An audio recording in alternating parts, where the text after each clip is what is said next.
Rene, thanks so much for taking the time to chat. Do you want to quickly introduce yourself? Of course, I'm Rene Amador. I'm the co-founder and CEO of ARwall. We're a virtual production software and solutions company. Awesome. And I want to dig a bit into your past as well, but just to start out, can you tell us what is ARwall? Yeah, absolutely. So we're about 7 years into the company. We were one of the pioneers, specifically in camera effects, the use of real-time backdrops with actual physical displays like projection and LED. This is something we displayed a while ago, and the first project that we did was for Netflix and NBC Universal. It was a project called Night Flyers, which was infamously meant to be the successor to Game of Thrones. It's a George R.R. Martin project, but was limited to a single season, as so many Netflix shows sometimes are. Yeah, it's usually the case, but that's awesome. That's really cool. And I'm curious too, your background is pretty diverse. I mean, you're a entrepreneur, you're also quite creative and technical. I was kind of curious, if you want to give a bit of a rundown about, your kind of journey founding ARwall and getting into this. Yeah, absolutely. I was born and raised in Silicon Valley in a little town called Santa Clara, which is in Northern California. Both my parents are immigrants. They come from Nicaragua and moved to Silicon Valley specifically to pursue, the tech dream at the time. And my dad, for many years, worked in software engineering and eventually became a systems engineer for the defense industry. So I was exposed to a lot of technology early on. I think I had my own computer, I don't know, age 2 or 3, something like that. I was exposed to graphics and 3D graphics and that type of stuff at an early age. My dad did flight simulators, worked for a company called Link, which is one of the first flight simulator companies that existed, and then went and continued to do that type of visualization work. Everything to do with 3D graphics, I was pretty early on doing that type of stuff, as well as graphic design, which is what I ended up going into early, in high school. I made some cash doing banner ads and that type of stuff, and eventually found my way to video production and visual effects. My first big project was in high school, and then basically had a little filmmaking team that I'd basically worked with since then, and it kind of has grown as I went to film school and then came out here to LA after film school. I love that. That's really cool. I'm curious, for you getting to 3D graphics at such a young age, what were your typical tech stack that you're leaning into? What programs or tools were you usually using? Oh my God. So you're going to make me date myself here. So I was actually working on the Commodore Amiga, and I was using a number of graphics programs. The one I remember the name of was called Aladdin. And that was a pretty interesting one. That's where I first started doing all that type of 3D graphics work. But eventually I started playing around with Boris, which was a very early, kind of a simplified version of doing 3D graphics and that type of stuff. It was a really interesting program. And then, of course, Poser, eventually got into 3D Studio Max and Maya and those types of things. Eventually finding my way into it in the Real Engine now, which is where I spend most of my time. In the middle of that, I was also a director.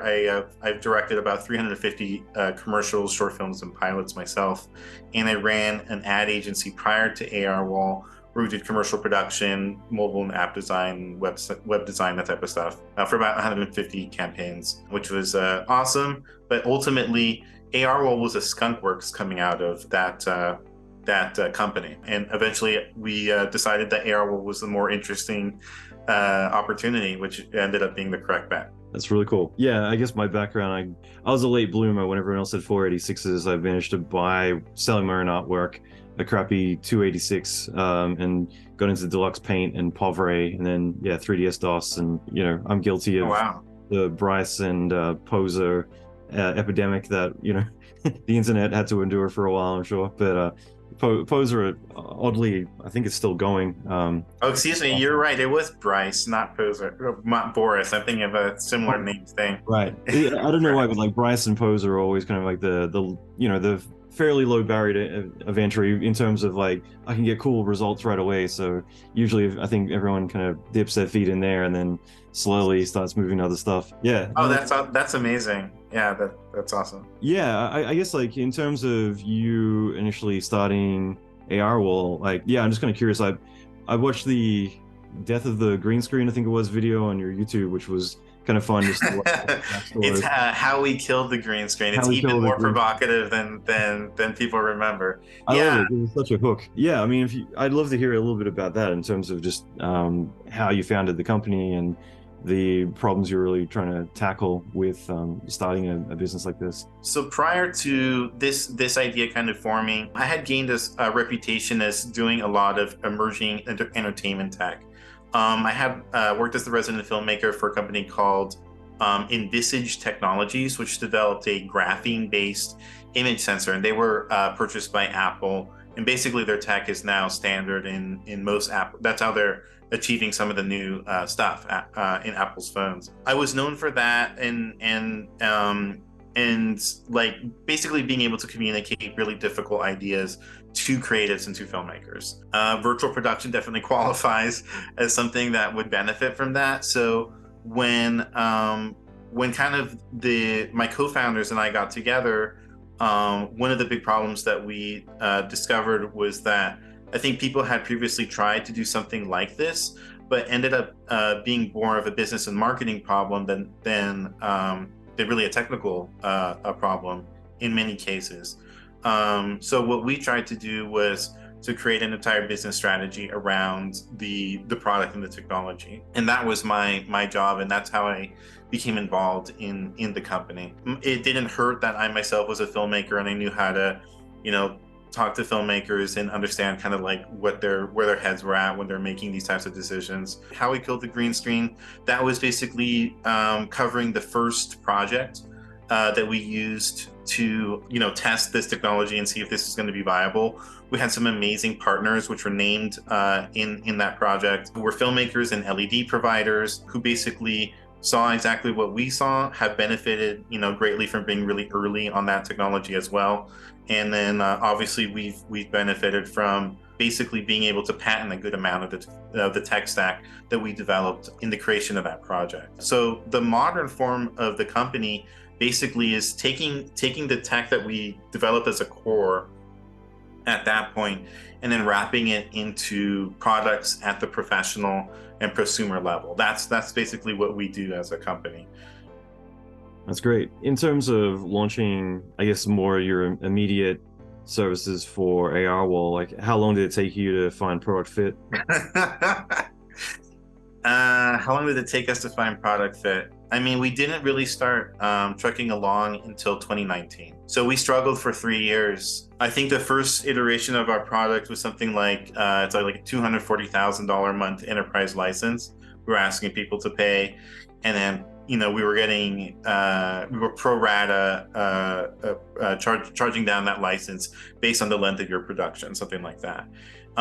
So that's how we originally started, like really rough, kind of like, hey, you want to try it, if not, forget it, basically that kind of attitude. And then eventually found that most of the people wanted very specific things, and by 2019 I think we had a full product offering that we've basically been iterating on since then. Like obviously now virtual production is the it's been around for a long time, but it's Mandalorian and everything else in between has definitely become more of a household name. But back then, especially, to convince every producer is going to be frugal in terms of not wanting to endeavor into the things that they don't know, how would you typically and even now as well, like push filmmakers into more of a comfort level of being willing to risk their film or their project doing it with something like ARwall or in general virtual production?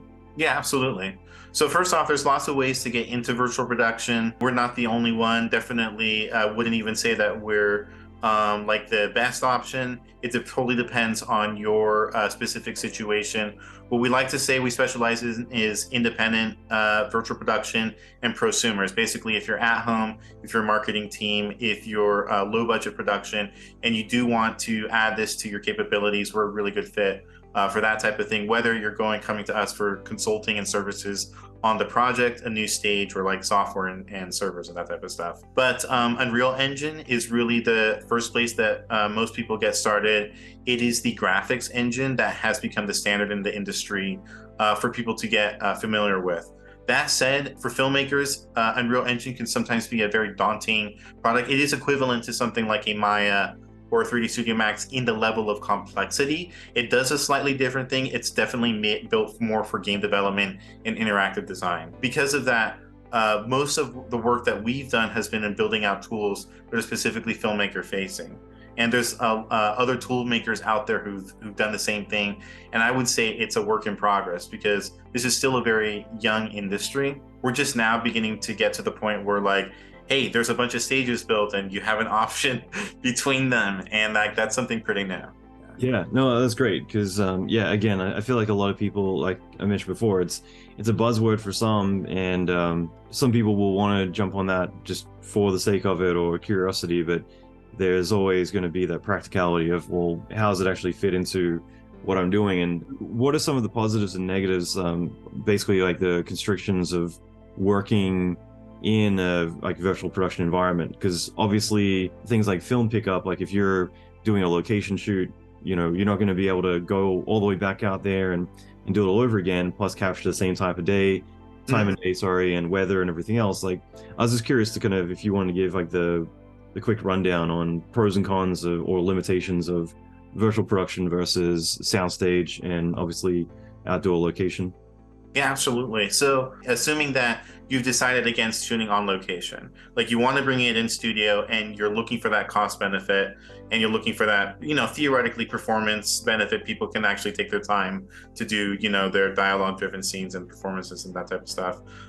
So you're bringing it in the studio. So you've got to decide between a standing set, green screen, a video plate, which is most commonly used for car shoots, and then this type of virtual production, which we call in-camera effects.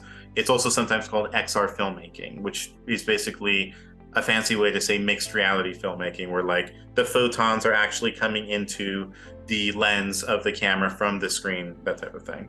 So you're going to be making your choice between these four options, and the way that you're going to make your choice is basically based on the type of aesthetic that you'd like to achieve for that shot. The reality is that when you actually get filmmakers in a room and you give them the option to not use green screen, they'll most often take it, just because there's a lot of known issues with green screen just from an aesthetic standpoint. Now, some directors are very comfortable with the technology and they know how to get the look, or they know that their DP and visual effects supervisor can get the look and they're comfortable with that. But a lot of times, LED backdrops with video plates or virtual production are going to be something that people choose because there's lots of reflective surfaces, glass, smoke, liquids, or in instances where you have complicated stunts and you want to get that additional level of realism in the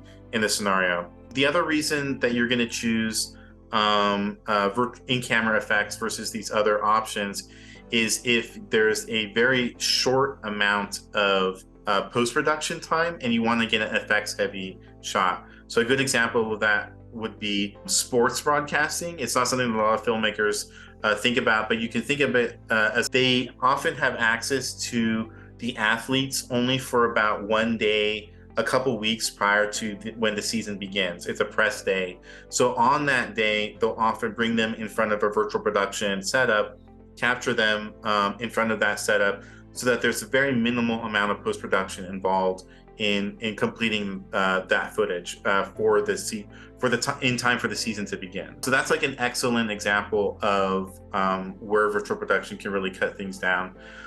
Driving plates and LED backdrops are generally only at this point mainly used for driving and in vehicle shooting. The difference that people choose mainly between standing sets and virtual production, and mostly has to do with cost, to be honest. We've been really lucky, and the quality of sets that you can deliver with virtual production has skyrocketed in, I would say, like the past couple of years, particularly with the release of Unreal Engine 5, which has a more advanced way of dealing with realistic lighting. We're competing directly with standing sets, which is a really exciting thing to say. Even I think 3 years ago, there's definitely a question of whether the real-time engines would ever get there. I think that question is kind of over, and people have seen it deliver. So now, the question is, what is the ease and usability of the technology? And that's mostly where we're focused when we're talking about this versus other technologies with clients. And one of the things that we do as virtual production supervisors is we actually look at scripts and we'll recommend, here's where you use us versus other technologies. We have no problem turning the screen green so that you can get that master shot that would otherwise be difficult to get using the technology. Or most of the time it has to do with water, to be honest. Like, you need a water tank, and we don't have one, so you're gonna have to figure out how to do that in another way. Yeah, no, it's really great. Like, it's definitely opened up a lot of doors. And I personally haven't been involved in any virtual production on-set shoots yet, but I've got a lot of friends who are either directors or souping shows where, it's definitely given a lot of freedom to what they're doing and dealing with. I think it's really fascinating. I was kind of curious, like, with obviously having a real camera but doing a 3D track, if you were to pick this up as a VFX shot later on, are you able to extract that camera tracking data as well from the camera in motion automatically, or is it something that you still need to go through a typical camera solve afterwards? Excellent question. It's probably one of the most common questions that we get, because I think filmmakers and visual effects folks always want to have that extra level of comfort that, hey, I can grab some data here, I can get something and do some patches or fixes or whatever might be needed. And I totally understand it. I come from visual effects compositing myself. The reality is that you will be able to record camera tracking data that can either be tied to a time code or just by hand, I guess you could say. What we usually do is we always provide the environments to the visual effects team, to the team doing the post visual effects afterwards. And what we find that they generally do is they're able to then do all the establishing shots. Sometimes they're able to build out additional components of the master shots to make them more dynamic, that type of thing. And I'm pretty positive that they're commonly used to do patches and that type of stuff, to do additional materials. So yes, that camera data is all saved up. If you want to know the technical specifics, there's a way to save it associated with a sequence within Unreal Engine, so that you can associate it with the shot and take and everything like that, all the way down to the time code if you really want to get to nitty gritty. That's great. That's really cool. Yeah, I'm pretty fascinated just in terms of what data you can extract after the fact. Obviously, during and after COVID, how's virtual production really played a role in film production, both from I guess getting tongue-tied, from a safety standpoint, but also from a practical standpoint? Have a lot more people, from your experience, been leveraging virtual production just in terms of not having to travel with so many people, or being able to work with less people on a closed set? Or what's your experience been like? Yeah, there's been two things that have happened that have been interesting. One is that we had a lot of studio work that came in that was interested in really seeing what could be done at scale, pushing the envelope with the technology. So a lot of what I would call pretty entrepreneurial filmmakers themselves were coming in with methodologies and set pieces and trickery to get the most out of the technology. So we were very lucky that one of the things that you get to do as an emerging technology company is rub shoulders with these types of filmmakers and see how they're thinking about it and what they're up to. And what we found is, once you kind of understand that this is like a portal into another space, the floor of the set is like a magic carpet that can take this camera and physical set pieces anywhere. It starts to really open up in the way that you can think about the technology. At that point, you're really just thinking about color temp and exposure, and you can do some amazing things. And I think we've been really lucky to work with those types of things. The second thing is that a lot of brands kind of looked at the entertainment space and were going, okay, there's a lot of disruption happening in the entertainment space, but one thing that we're definitely seeing is there's a reduction of arguably ad-based content and eyeballs being driven. So a lot of brands took matters into their own hands and started generating content themselves. So we saw a big boom in the interest of live streams, industrials, commercials using virtual production. And what they had a specific mandate, which is that they wanted to be able to achieve quote unquote Hollywood level production values and effects, but at reasonable commercial and industrial levels. And the terms like a Mandalorian type aesthetic or a CNN type aesthetic, or that type of thing are words that get thrown around pretty often nowadays in the ad agency world. And it's interesting now to note that when it does come to ad agencies, they're often familiar with this technology now, and they're aware of the specific aesthetic that it can provide, which is definitely something that we thought would occur. And I think it occurred for green screen, where you kind of had this new wave, kind of zooming into people during the early green screen days, where it kind of this trippy effect with motion graphics. And I think that ad agencies leaned into it at the time, and I think you're kind of seeing that now. But it's happening in a different way. They're perceiving it as a easy way to achieve a cinematic value, and so we're seeing budgets that would have normally been relegated to maybe like being in a kitchen, all of a sudden rising to being like attempting to be kind of Game of Thronesy in a way, which has been another interesting aspect we've dealt with. That's great. I'd love to chat about feature film and more of the, let's just say, premium services as well as products, but starting out more on a consumer level, who is the target market there? Is it like indie filmmakers and, as you mentioned before, streamers or people like that potentially, or for more the consumer level products that you're putting out, like who is the target market for that? Yeah, it's a great question. It's also, as we move into a broader market, into the prosumer space, it also gets a lot more difficult to answer, because what really the only thing that ties them together is that they're interested in taking their story outside of normal spaces that they've been constrained in. So that is anything from small marketing teams that are putting out live stream content, commercial content, to YouTubers, to even people who are doing content generation for small organizations, just like internal production and that type of stuff. It's really all over the place, and it's difficult to answer. But where we see a lot of the growth happening is definitely in folks that have an existing audience who are interested in expanding the scope or the production value of what those audiences perceive from their channels and from their brand, and continuing to deliver at that heightened level, being able to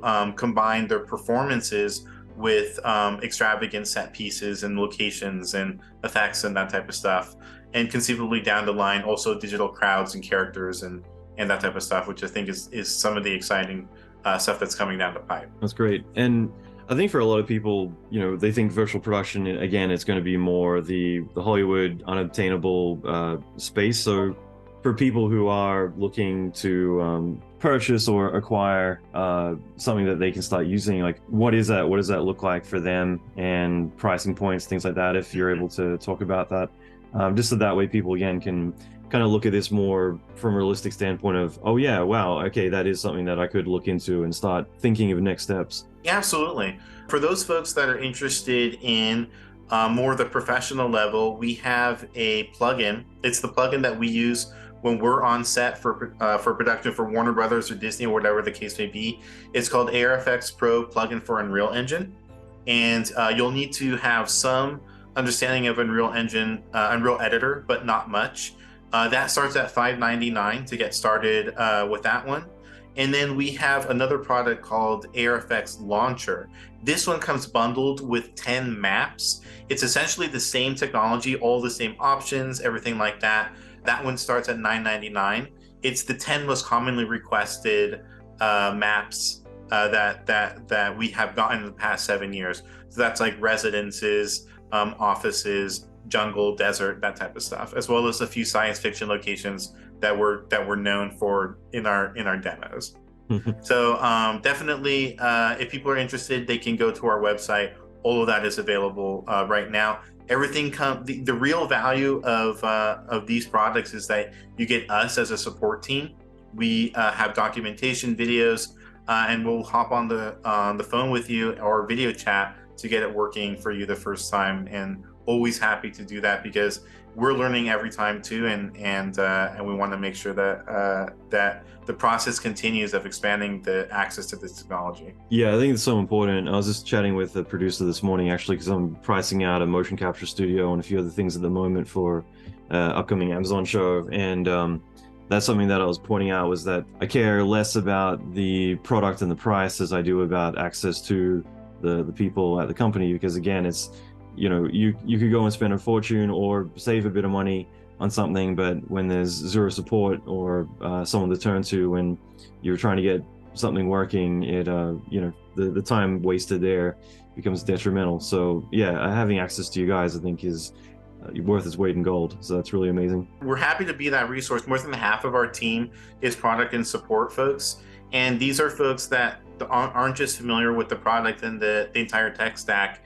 They can, you know, generally help you troubleshoot your GPU, all the way to, you know, these are folks that are on set on major studio projects. You know, today they were all on set on a major studio project and are hitting the real problems every day and figuring out those quick troubleshooting methods, both to, you know, figure out, circumvent those issues and make sure that they don't occur. So that's the help that we can provide you. And again, this is something that we're happy to do as filmmakers ourselves. That's really cool. I was curious too, is there any case studies that you're fond of, or, you know, war stories from different productions where, again, virtual production was a really great solution, or just things worked out really great? Yeah, there's one that I can talk about. It's called Tales from the Explorers Club. This is something that we did for Warner Brothers Discovery, and it's available to stream now on Discovery Plus if you're interested. It is a multi-episode documentary series that covers the biggest icons and heroes from the Explorers Club, which I didn't realize is an actual organization. It's generally includes history and chronicles of all the great discoverers, people who, you know, went to jungles and mountains and stuff like that, and did these great tasks and mapped them and charted them in many cases for the first time. They had a problem, right? Which is they've got all these amazing explorers going to some of the most inhospitable places in the world. So they're not going to take their cameras to Mount Everest, and they didn't want to basically succumb to that green screen aesthetic, which is an aesthetic that I think a lot of people associate with that kind of reenactment type of sensation. It tends to have that noticeable look and feel. And they wanted to escape that, and virtual production was the solution that they sought. So we worked with them to achieve this, both using video playback, imagery, and virtual production, a combination of all three. And they brought set pieces in for each of these locations. So there's false floors sloping away from the screen to give the impression of that infinite horizon going into the virtual environment. And as the camera moves, seeing that parallax illusion, working with those physical set pieces on all that lighting, and in some cases even like snow effects, all working at the same time. That was pretty amazing, and I honestly don't know how they would have achieved it any other way. This is a technology that came right at the right time for this show. I believe that we were featured in 5 episodes of the season, and we go to space, middle of the ocean, desert, top of a mountain, and everywhere in between. It's pretty awesome, and I think people will be shocked to learn that this is a rather modest budget that this show was produced under. And then the second project I of course have to mention is Muppets Haunted Mansion, a project that was brought to us as a can you do it kind of challenge from the director, and we said, hey, we're going to give it the absolute best shot, deep in the pandemic, learning as we go along to make this a success. And it ended up being an absolute success, one of the most well-received projects I've ever worked on, and definitely the most award-winning. Recently won a Children's and Family Emmy for the art, set, and scenic design on Muppets Haunted Mansion. That was amazing for one specific reason. The sets were so recognizable, I think, to the audience and to everybody working on the project, that we went above and beyond to make sure that the realism, the patina of every surface was what you would expect if you were to have, escaped the constraints of the chair and wandered around the ride on your own at the Haunted Mansion. So that was a really satisfying one as well. That's great. It's really cool. I was curious to, not to put you on the spot, let's just say as a hypothetical case study, if someone was more looking at a mid-level production where they're looking for, let's say, a 10-foot by 10-foot wall, just talking about more the bigger picture of the kind of gear they would need, whether it's tracking markers or other additional things outside of the typical tech stack of, I'm assuming, Unreal 5 and whatever else that might come with it, as well as the plugins. For a filmmaker who was looking to price a project, like, what would they need typically is more kind of bare bones, but also just kind of loose ballpark figures, like what would they be looking at to get up and running with, as I mentioned before, let's say a 10-foot by 10-foot background screen, something like that. Because I had Philip Geller and a lot of other guys on, and as well as Mel's studio over in Quebec, when you can go down a rabbit hole talking about LED screens and the cost of pricing them out, whether it's going to be $100,000 or $8 million. So if we don't lean too much into the pricing, I guess, like hardware and software, just kind of what that looks like is a full scope. Okay, so there's a few different levels we can talk about. So if we're talking really, really, really bare bones, you're using a smartphone in front of your smart TV or your projector. And at that point, I would definitely recommend at minimum a 75-inch TV. I would also recommend looking into anti-reflectivity, a filter. That's a covering that you can get that reduces the glare that you're going to see on the screen. It gives you more flexibility in your light shaping. And then if you move to projector, then definitely controlling the ambient light spill is going to become critical to maintain true blacks and the contrast that you want to a projection-based system. Your smartphone can be the tracker in these instances, and you can at minimum use it to calibrate. We're coming out with our own mobile tracking solution really soon, as well as our own prosumer app that would be a perfect fit for this type of level. And if you're interested in doing something at this level, we do have a closed beta right now, which we're actually hoping to open up soon. So definitely, if something like what I just mentioned to you is attractive to you, doing this at home on a smart TV with your smartphone, no additional hardware required, that's something that's definitely we want to be discussing with you. So please reach out to us. Then going up from there, let's say that you are an educational institution and you want to provide something that's a place to get started, or you're just looking to learn about this technology. At that point, we're probably looking at, like what you said, a 10 by 10 foot LED screen, and then looking at the one of the high-end GPUs to power that screen. Right now, the way that the GPU market is, that's the main decision that's going to drive the rest of the system, is what GPU do you decide to put in there. I would recommend getting a 2080 Ti or faster to do something in virtual production. That's just going to be a requirement as a baseline to do virtual production work. In our own machines, we install the Quadro A6000. And then it looks like we'll be bumping up to something like the 4080 for our prosumer kits. Right now we're at the 3080, which is perfectly reasonable for a prosumer level. So that's kind of the basics, and that gets you rendering the image. Now, when it comes to tracking a more professional screen like a DSLR or something like that, we would definitely point you to the HTC Vive ecosystem. Just because that's going to be the simplest way for you to get started. It's well supported, and that's what we ship standard in our prosumer systems. And we support that in our plugin and the ARFX launcher, both of the software that I mentioned before. That's kind of the standard at the indie and the prosumer level. Then bumping up from there, it starts to get more into, let's say, the 20-foot by 12-foot screen. That starts to become more viable for music videos, commercials. You can actually start pulling in studio work at that level, and then thinking about 30-foot wide, 40 feet wide as being adjustments or expansions that you make to those kind of smaller screens.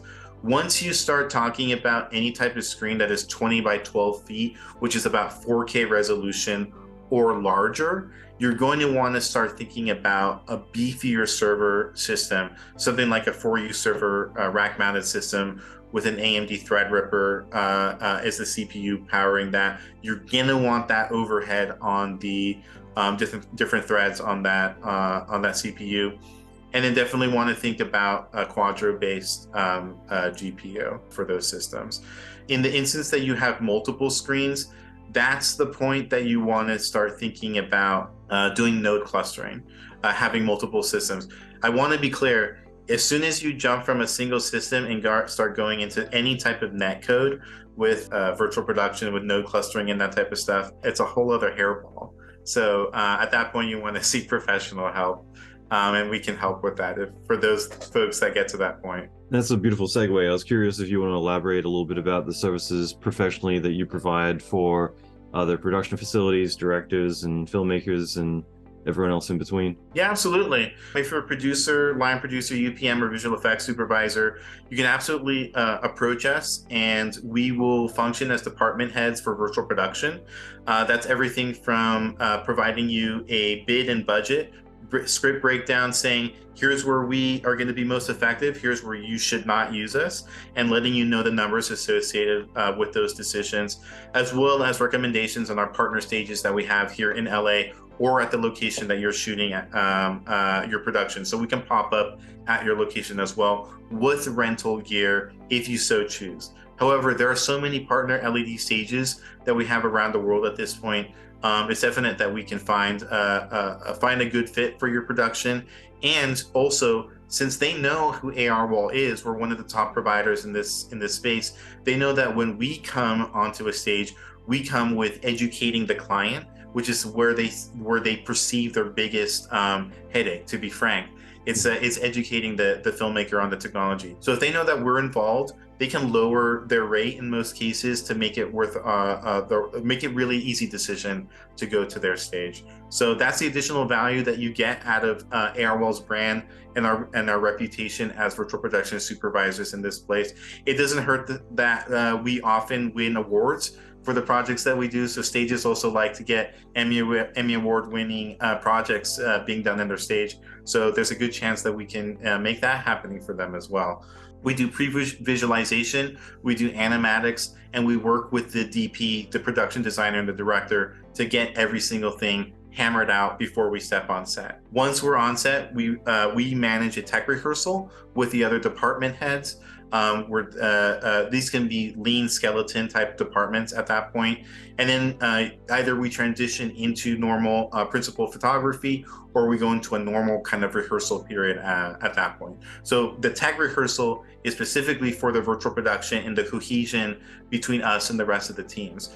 Because we're touching on set design, lighting, and visual effects all together, there tends to be a run-up period of people stepping on toes and kind of rubbing elbows a little bit. And so once we get past that period, then it's safe for everybody else to come in.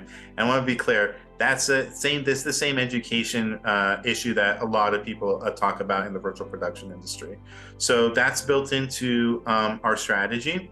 And then we staff everybody who's on set to operate the actual technology, from the LED to the tracking to the actual Unreal Engine.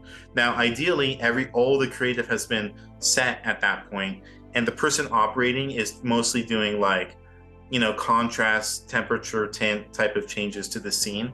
However, many times that's done in collaboration with the DP and the DIT, so that we can sync their tools like Live Grade Studio with Unreal Engine. That's a total possibility as well. That's something that we do on the more high-end projects, and I would definitely recommend that people look into that kind of workflow. DPs always love that, so that's a really good thing. So that's if you want us on to work on your production. And at this point, we've done over 100 of those types of deployments. We're one of the most experienced teams having done that. We've done it since 2017, so it's a while at this point. And oh my gosh, I feel old just saying that. I was a young guy when I started this company. So you can also hire us to build new stages, and we do everything, like I mentioned, from high net worth individuals want to have this in their home, which we've done before, all the way to really, really large stages for like large soundstage companies and that type of stuff. So everything in between. And that's a turnkey solution, server tracking. We're resellers for nearly every virtual production technology provider in the space. Beautiful. And where can people go to find out more about ARwall? Absolutely. You can go to arwall.co. Or you can email us at hello@arwall.co. That's great. And I'll make sure to link to everything in the show notes. But Rene, this has been really awesome to chat, so I really appreciate it. Hey, Allan, I really appreciate the awesome questions. Thank you so much.